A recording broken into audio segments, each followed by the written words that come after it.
Hello, I'm Dr. Gloria Horsley. And I'm her daughter, Dr. Heidi Horsley.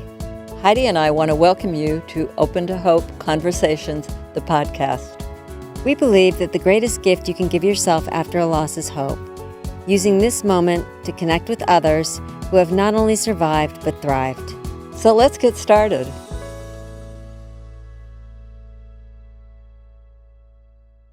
Welcome to the Open to Hope Show. I'm your host, Dr. Gloria Horsley, with my daughter and co-host, Dr. Heidi Horsley. Well, Heidi, we have got a guest today. He's a Renaissance man. I mean, he has had a wonderful musician and had a tremendous loss and has been able to integrate this. I love it. It's a great story. You want to introduce our guest, Heidi? Sure, I'd love to. So we're going to talk today about living and letting go. And our guest is going to be Nathan Peterson. And as you said, Mom, he is a Renaissance man. Nathan is a singer-songwriter. He has 2 solo albums. He's written 2 books, Dance Again, Grief is Healing, and So Am I. And he has been inspired by the birth, the life, and the death of his little girl, Olivia, who lived until she was 14 months old. Welcome to the show, Nathan. Thank you. Thanks for having me.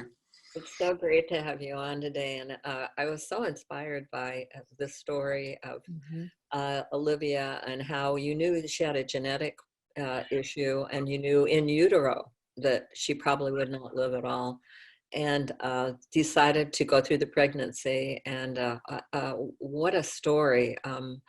But what most touched me was the fact that you celebrated her life every day. Amazing. Yeah, we had to. We found out pretty early in the pregnancy that she was not supposed to. The term they used was incompatible with life, and so all the preparations for the day she was born were for us to say goodbye that day. Wow. So when we had more than, she lived more than a few minutes, we actually left the operating room. Every one of those moments was unexpected. And so even before that, really, when she was in utero, we thought, well, this may be the only chance that we get to know her. And so the sonograms took on a whole different level of meaning for us, because she was moving and she was kicking. And so those moments were possibly all we were going to get. But then the moments kept happening. So it's very rich, very full time of deciding to be present moment by moment for so many moments. It does remind me of that, Nathan. I mean, you talk about how when she was born, you didn't want to sleep because you thought she could die at any moment. And so you lived totally presently. And then she ended up living for 14 months, which is pretty incredible. It's an incredible story. Yeah. Yeah, it was exhausting, but also a miracle. I remember it was like the second night in the hospital, and we had been awake for so long, and we were really afraid to go to sleep, because we actually had a really close friend of ours come and hold her while we finally just had, like, our bodies were shutting down. We had to go to sleep, and at that point, we were so tired, we had to just be okay with the possibility that she'd pass away while our friend was holding her. Wow. It must have been really something for the hospital staff to go through all this with you, too. I'm a nurse, and I can't imagine how, and then for you to leave the hospital with a baby was... We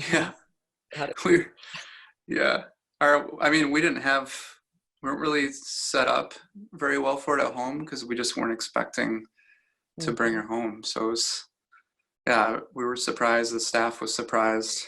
The whole thing was just a shock. Now, how long's it been?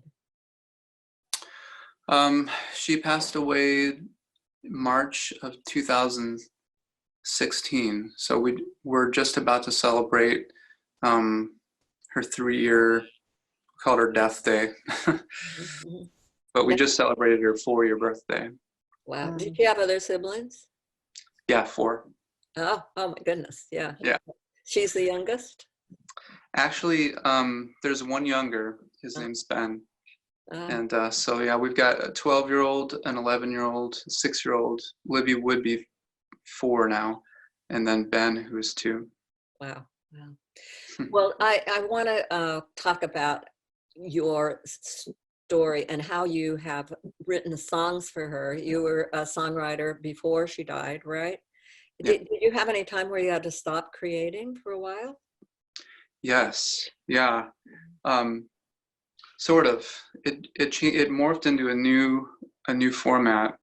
Um, I could not really approach music uh, for um, a while after she was born, and then a while after she passed away again. It felt like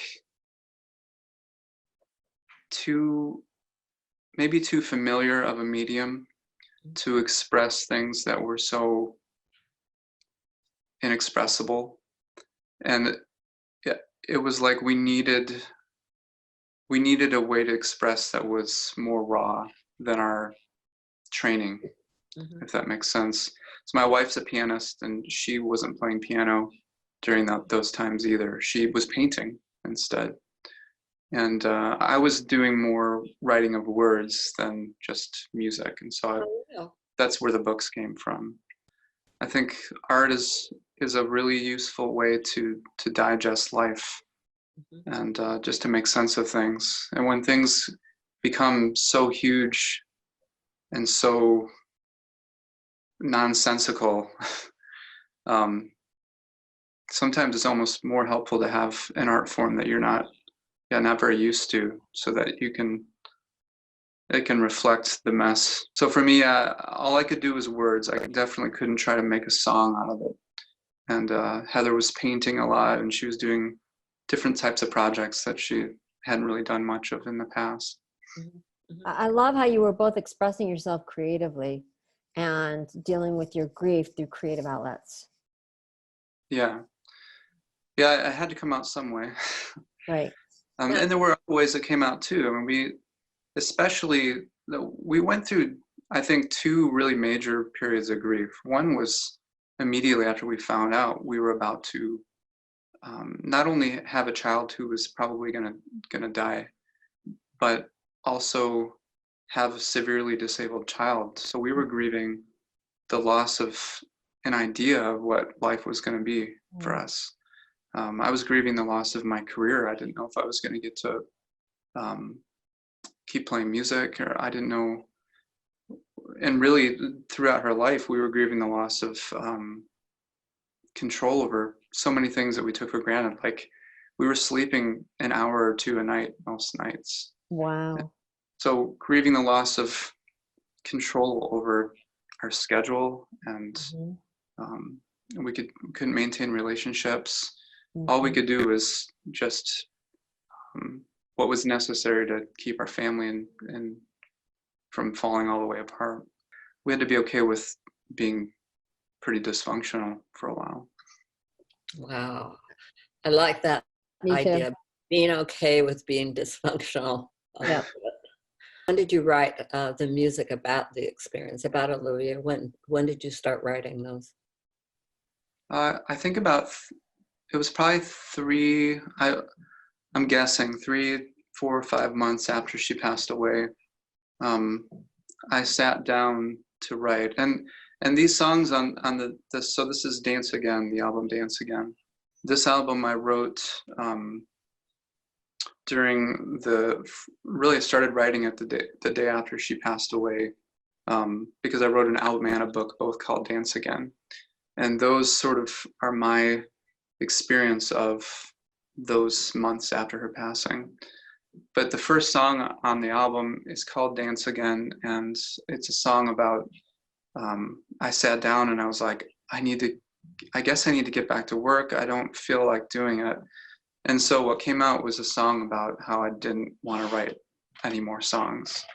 Um, and so the song's all about how it just paints this picture of not wanting to take these steps, and um, feeling like the world just keeps moving, and it doesn't give any answers. It's just being with that feeling of I really don't want to do this. Hmm. Hmm. And then what was the next song? The next song, I had just had a conversation with a close friend, and he asked me what I'm doing with my anger. Mm. And I grew up in a way where I didn't really ever get a feeling that I had space to be angry. I felt like my role was to keep things together. And I told my friend, I really don't feel angry. Like, she lived a lot longer than she was supposed to. I'm not angry at God. I'm not angry at anyone. I mean, it's no one's fault. And he was like, he just wasn't buying it. And he was like, I just really, he encouraged me to explore my anger. And I felt uncomfortable with that, and also like it was unnecessary. And I said, okay. And I sat down to try to write a little bit about anger and didn't feel it. And then maybe a couple weeks later, I was on a walk. I take these walks every morning, and I was at the cross, about to cross a street, and I had a really sort of vivid, violent picture in my head, and it scared me. I felt really guilty about it, and all of these words just rushed into my head about this picture, and the picture it's horrible. Like, for me to say it now, it feels so horrible, but it was of choking Jesus. Wow. Like, if I could get my hands on, this is what I would do. And just a very, and then all this guilt. I mean, I'm feeling it even right now. So you were mad at Jesus Christ for taking your daughter. Is that correct? Yeah, I guess so. I Well, didn't that know makes it. sense. Yeah. And then you went on. So you wrote that anger, and then Mhm. what? What was the next?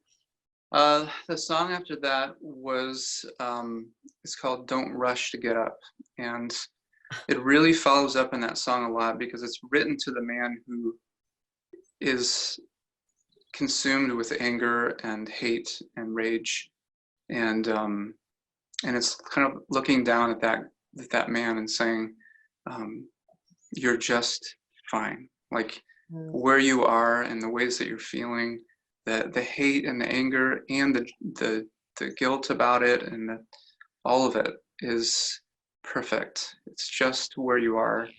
And the song was just gently giving that man permission to stay right down there and to not rush to move on from that.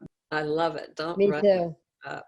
Oh. That's a good one. And then what about the next one? I mean, you are taking us with your music through the grieving process, which is fabulous. What was the next? And these definitely weren't like, I've never written in a way where I've planned out songs.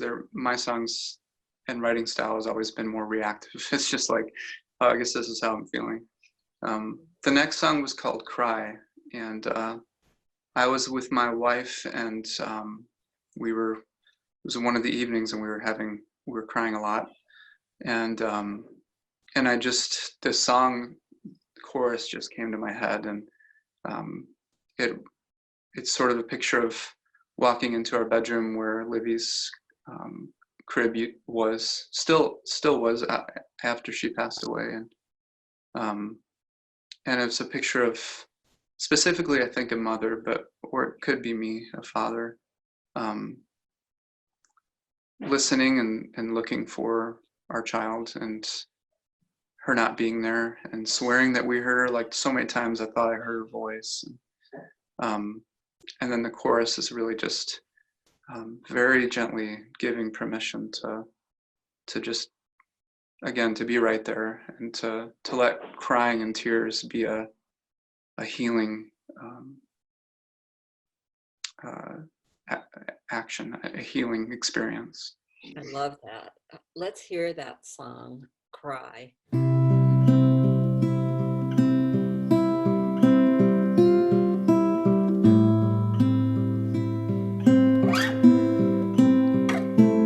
When you call, but she doesn't come home.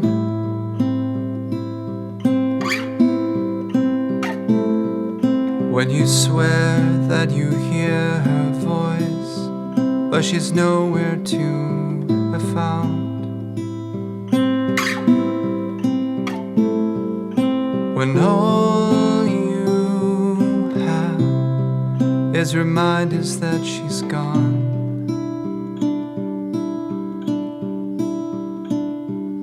And nothing left can imagine going on. Go ahead and cry, it's fine. It's the only way for you to feel right now. Go ahead and cry, it's fine. It's the only way for you to heal somehow.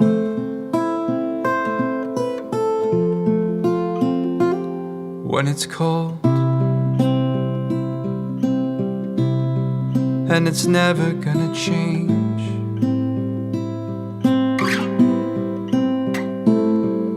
when you try and you try and you try, but it doesn't do a thing. When all you have is a memory that fades, and every step is another step away. Go ahead and cry, it's fine. It's the only way for you to feel right now. Go ahead and cry, it's fine. It's the only way for you to heal somehow.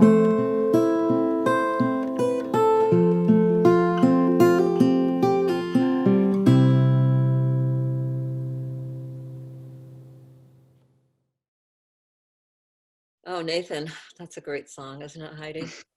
I love it. And I love the whole premise of go ahead and cry, it's fine. Giving people permission, telling them it's fine. They don't have to stop the tears. Yeah, absolutely. Because cry's always there for us, right?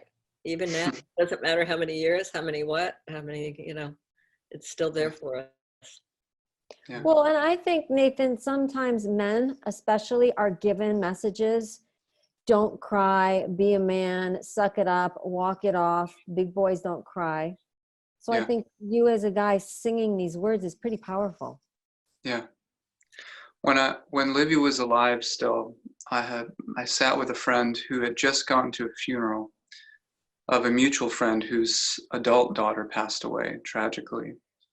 And this friend who I sat with was talking about this father who lost his daughter at the funeral. And he said, with a lot of respect for this man, he talked about how he got up there and said at the funeral, I've cried all my tears, and he's an attorney, and I'm needed back at work. And so it's time for me to do that.